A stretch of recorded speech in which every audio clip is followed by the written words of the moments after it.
We have a question about patriarchal blessings. One youth from Utah said, "I love my patriarchal blessing, but I must admit there are times where the sacred document seems to cause more stress than comfort. There are times where I read the counsel given and wonder if I'm walking up to the promises of the blessing. In what way should I use or view my patriarchal blessing to make sure these feelings don't arise?" I've heard you on patriarchal blessings. Now you've got to respond to that. Yeah, I shall. I got a patriarchal blessing when I was 11 years old, and I got it from a patriarch named Gaskell Romney, and he had never.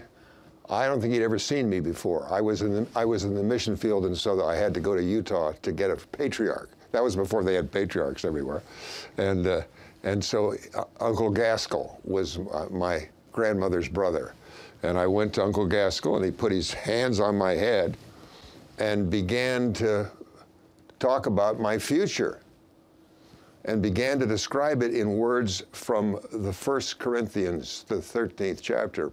Charity, of charity.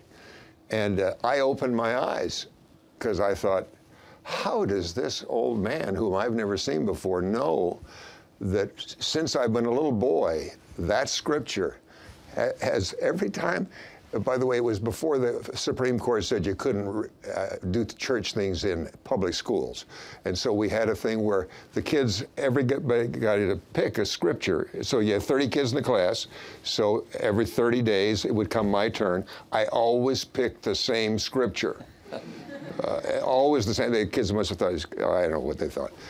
But then, and then here's this patriarch saying, you'll have a family someday, and this is a description of what will be in that family. So I'll tell you, the way to look at a patriarchal blessing, my suggestion is, look, it may be kind of tough. I know my wife's patriarchal blessing said, be careful when you go to university. Somebody's going to come after your faith, and you better protect yourself, and you better listen to your parents. It's and so here's this patriarchal blessing. You'd say, oh, that's tough. It's a warning. Well, turns out when she came back to where I was in Boston, and she was there for the summer that I met her, there was a guy there at Harvard who actually told people, I'm going to get that girl. I'll get her faith.